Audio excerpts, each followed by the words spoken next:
পর্যন্ত শান্তিপূর্ণভাবে সরকারের কাছে বিভিন্নভাবে আমাদের অবরোধ কর্মসূচি, আমাদের শহীদী শপথ, আমাদের সমাবেশ, আমাদের মানববন্ধন সহ বেশ কিছু শান্তিপূর্ণ কর্মসূচির মাধ্যমে আমরা সরকারকে জানান দেওয়ার চেষ্টা করেছি যে আপনি অতি দ্রুত শহীদ হাদি হত্যার বিচার নিশ্চিত করুন।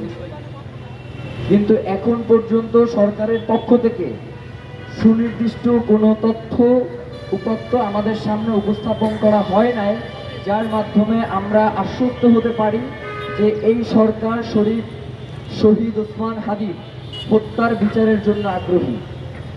প্রিয় ভাইয়েরা, আমরা আগামীকাল পর্যন্ত আমাদের এই শান্তিপূর্ণ অবস্থান এবং শান্তিপূর্ণ যে কর্মসূচিগুলো আমরা দিচ্ছি সেটা চলমান থাকবে।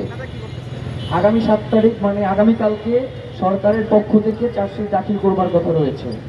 আমরা স্পষ্ট করে বলে দিতে চাই যে এইখানে ফয়সাল করিম, মাসুদ এবং আলমগীর এরা হচ্ছেন এই খুনের সাথে জড়িত সবথেকে ছোট ব্যক্তি, ছোট গুটি।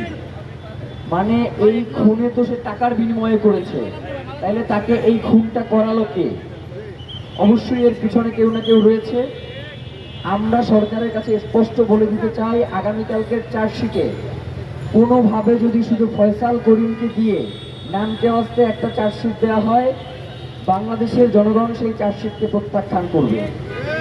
এবং আমরা স্পষ্ট করে বলি যে শহীদ ওসমান হাদি শুধুমাত্র একজন নামকাওয়াস্তে ব্যক্তি নন, তিনি বাংলাদেশে জুলাই পরবর্তী সময়ে বাংলাদেশের স্বাধীনতা, সার্বভৌমত্ব এবং ভারতীয় আধিপত্যবাদ এর বিরুদ্ধে তিনি ছিলেন বাংলাদেশের সবথেকে বেশি ভোকাল, এবং সেই সাথে তিনি ঢাকা 8-এর একজন প্রার্থী ছিলেন। আমরা কাউকে ঢালাওভাবে দোষ দিতে চাই না এই হত্যার পিছনে, কিন্তু আমরা মনে করি যে যেভাবে আমরা